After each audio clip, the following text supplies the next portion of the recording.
Hello students, in the last session few problems based on simple scale we have studied, two problems. Now today we are about to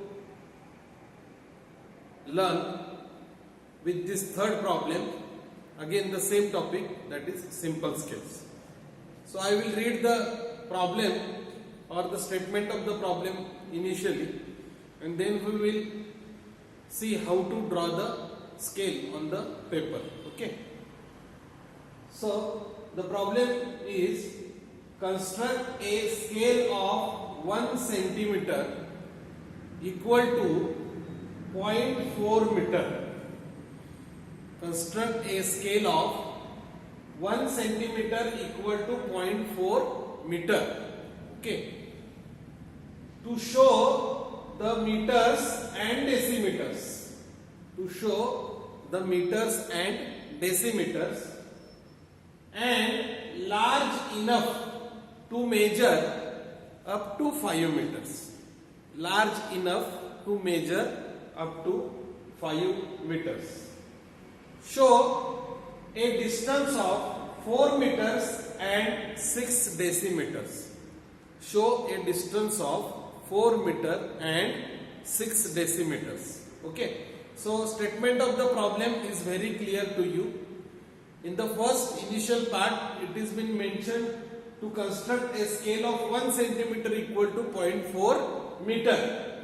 Okay, and on the scale we have to show the meters and decimeters. Okay, and how much length we have to consider? You have to draw the scale up to 5 meters. And on this scale you have to show 4 complete meters and 6 decimeters. So 4.6 meter you have to show over here. Okay. Now referring to this, we will first calculate what is the representative factor for this scale. So what is the formula for RF? It has been mentioned over here on the blackboard. So RF is calculated as a ratio of length of object in drawing divided by actual length of the object. So what is the length of object in drawing? So length of object in drawing is 1 centimeter, because I am going to initially draw a line of 1 centimeter which will indicate how much distance, that distance is 0.5 meter. Sorry, 0.4 meter. So 1 centimeter is the line drawn by me on the drawing. So it will form the numerator of this formula, length of object in drawing, 1 centimeter. And what is the actual length of object? So actual length of object is 0.4 meter here. So in the denominator 0.4 will appear. So ratio will be, RF is 1 centimeter divided by 0.4 meter. Now again here, this value in the denominator is in the form of meter. So you have to convert it in terms of centimeter, because we are drawing the scale in centimeter only. Okay. So here meter gets converted into centimeter. That means 0.4 has to multiply by 100. Whereas in the numerator the value is 1 centimeter. No need to multiply over here because it is already in centimeter. So here 1 divided by 0.4 into 100 will be the ratio. Centimeter will get cancelled automatically. It will reduce to 1 upon 40. 1:40 you can call. 1 upon 40 means 1:40. So likewise this is RF. With this RF, how much length it has been expected to measure? So it has been asked over here to measure a distance equal to 5 meter. So that expected length to be measured has to be multiplied with this RF. So that will give you length of scale.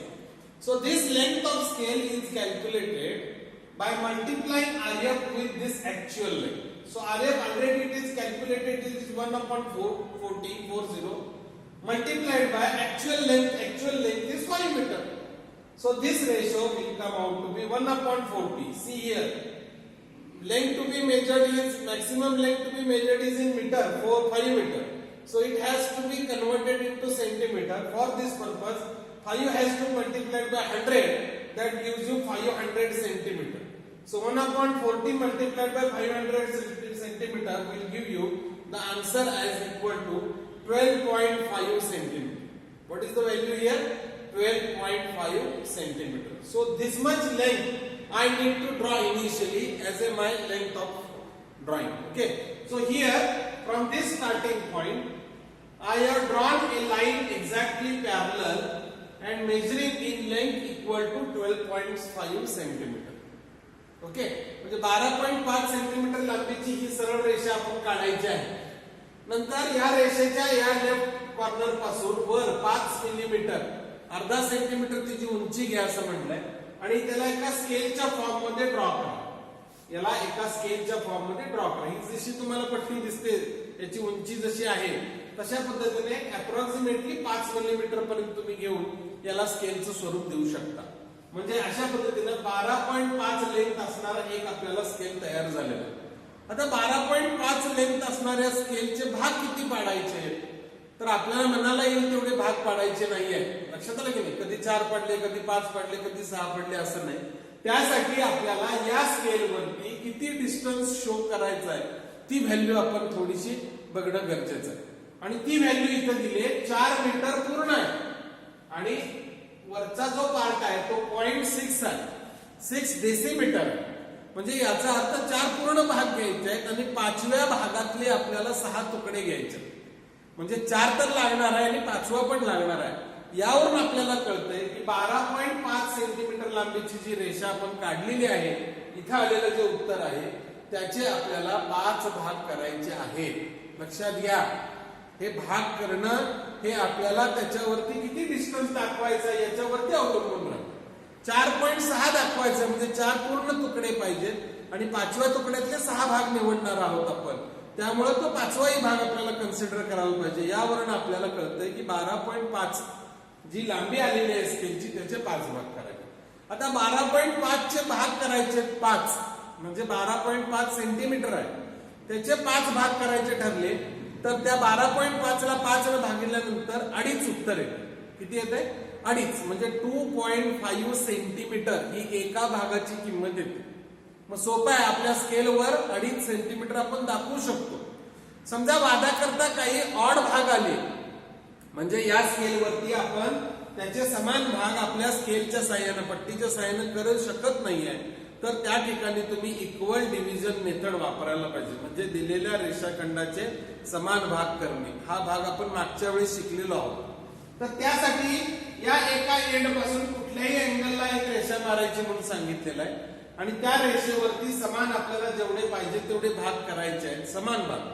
शेवटचा भाग त्या पट्टीच्या शेवटच्या भागाला कोपऱ्याला जोडायचा आहे आणि मग त्या कोपऱ्यापासून ती जी रेषा तयार होती शेवटच्या भागाला जोडलेली त्या रेषेला समांतर रेषा इथल्या भागातून आपल्याला काढत जायचं. यासाठी मी तुम्हाला सांगितलंय रोलर नावाचं एक इन्स्ट्रुमेंट तुम्हाला विकत घ्यावं लागेल.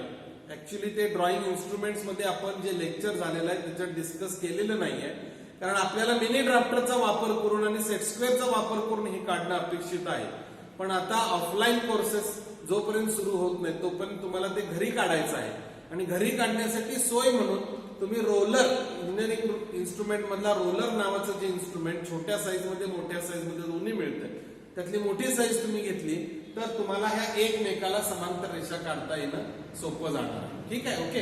तर आता तो प्रॉब्लेम इथं नाहीये कारण टोटल लेंथ 12.5 सेंटीमीटर आहे, त्याचे भाग 5 करायचे आहेत म्हणजे 2.5 सेंटीमीटरचा एक भाग याप्रमाणे पट्टीवरती आपण खुणा करू शकतो. त्यामुळे इथं पहिला भाग 2.5 सेंटीमीटर वरती आला, यानंतरचा दुसरा भाग इथं 2.5 सेंटीमीटर इथे आला. अशा पद्धतीनं 5 तुकडे झालेले आहेत बघा, 1 2 3 4 5. पण आपण नावं देत असताना पहिल्या तुकड्याला 0 देतो कारण इकडच्या भागाचे आपल्याला परत तुकडे पाडायचे असतात. त्यामुळे हा 0 झाला. 1 2 3 4 अशा पद्धतीनं 5 भाग 12.5 सेंटीमीटर लांबीचे झालेले आहेत. बरोबर. आता आपल्याला 4 भाग यातले उचलायचे आहेत, अखंड 4 1 2 3 4 उचलू शकतो. पण 5वा भाग आहे त्याचे पुन्हा आपल्याला काही भाग उचलायचे आहेत, 5व्यातले सुद्धा भाग उचलायचे आहेत आपल्याला आणि म्हणून हा जो 5वा भाग आहे याचे पुन्हा समान 10 भाग करायचे. आता 2.5 सेंटीमीटर त्याची लेंथ आहे म्हणजे 25 मिलीमीटर आहे बरं का. आता 25 मिलीमीटरचे 10 समान भाग पट्टीनं करता येत नाहीत कारण ऑड नंबर आहे 25. बरोबर आहे की नाही? म्हणजे 2.5 सेंटीमीटरचे किंवा 25 मिलीमीटरचे 10 भाग करायचे असतील तर आपल्याला काय वापरायला लागेल? इक्वल डिव्हिजन वापरावी लागेल. आणि इक्वल डिव्हिजन वापरण्यासाठी आपल्याला काय करावं लागेल? तर या पॉइंट पासून आपल्याला काय करावं लागेल? रेषा मारावी लागेल. बरोबर आहे की? आणि ती रेषा आपल्याला समान भागांमध्ये काय करावी लागेल? डिवाइड करावी लागेल. ओके, तर अशा पद्धतीनं आपल्याला ही प्रोसेस करावी लागेल. ठीक आहे, तर त्यासाठी आपण इक्वल डिव्हिजन मेथड वापरूया. एक सेकंड.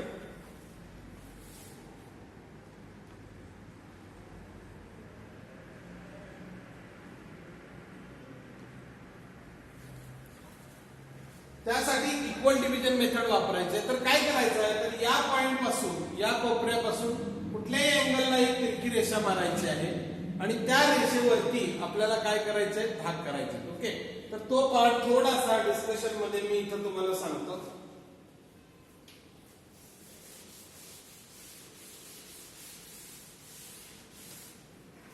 हा आपण एकच तुकडा पहिला उचलून घेतला इथं असं दाखवूया.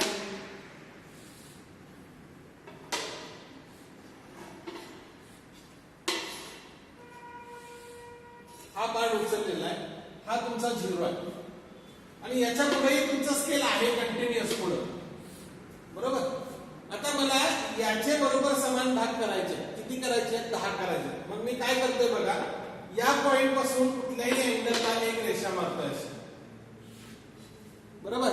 आणि या रेषेवर समान 10 भाग. तुमच्या डिवायडर मध्ये एकदा एक अंतर घेतलं तर ते बदलायचं नाही. समान 10 भाग. 1 2 3 4 5 6 7 8 9 आणि 10 असे 10 भाग घ्यायचे. हे समान आहेत बरं का, मी अगदी रॅन्डमली टाकतोय पण तुम्ही मोजूनच टाकायचे एकसारखे. आणि हा 10वा भाग जो आहे तो शेवटच्या भागाला जोडायचा. असा जोडला. हा एकदा जोडल्यानंतर या रेषेला समांतर रेषा रोलरनी काढायच्या. 1 2 3 4 5 6 7 8 9 आणि 10. आता बघा, तुम्ही जर नावं दिली तिथं, तर इथं 1 2 3 4 5 6 7 8 9 आणि शेवटचा 10. अशा पद्धतीने हे 10 भाग झाले. तर इथून 1 पासून उभी रेषा काढायची. काढण्यासाठी 2 3 4 5 ला मोठी रेषा काढा. निम्मा भाग आहे 6 7 8 9 आणि शेवटचा 10. आता उचलायचे किती आहेत बघा? उचलायचे पूर्ण 4. तर हे 4 उचलले आणि या तुकड्यातले 6 उचलायचे, कारण 4.6 दाखवायचं. 6 म्हणजे ही 5वी रेष. 5वीच्या शेजारचा 6वा भाग उचलायचा. याला इथं वर उचलून तुम्ही घेतला तर हा इथं ही एक्सटेन्शन लाईन काढलेली आहे, लक्षात घ्या. ही इथं एक्सटेन्शन लाईन काढलेली आहे. या दोन्ही मध्ये एरो काढायचा. एरोचे दोन्ही एंडला एरो काढायचा. हा जो स्पॅन लेंथ आहे याच्या सेंटरला वरती दिलेलं मोजमाप 4 मीटर आणि 6 डेसिमीटर, 4 एम आणि 6 डीएम हे डिस्टन्स इथं याच्यामध्ये लिहायचं आहे. डाव्या बाजूला तुमचं जे स्केल आहे ते डेसिमीटर्स मध्ये आहे. उजव्या बाजूला तुमचं जे स्केल आहे ते मीटर्स मध्ये आहे. तर अशा पद्धतीनं नंबरिंग त्याच्यामध्ये द्यायचं आहे. इथं तुमचा आरएफ जो आलेला आहे तो 1:40 या स्केलच्या खाली काय करायचं आहे? मेन्शन करायचं. समजलं? तर अशा पद्धतीनं आपल्याला हा प्रॉब्लेम काय करायचा? सॉल्व्ह करायचा. याच्यामध्ये अडचण फक्त या शेवटचा जो भाग पडतो याचे इक्वल पार्ट करण्याचे आहे. त्यासाठी इथं ब्लॅकबोर्ड वरती सेपरेट डेमॉन्स्ट्रेशन मी तुम्हाला कशा पद्धतीनं त्याचे भाग करायचे आहे या पद्धतीचं डेमॉन्स्ट्रेशन तुम्हाला या ठिकाणी दिलेलं आहे. तर तुम्ही हा प्रॉब्लेम अशा पद्धतीनं आपल्या वर्कबुक मध्ये किंवा आपल्या स्केचबुक मध्ये काय करायचं? सोडवायचं. ठीक आहे? लक्षात आलं? थँक्यू.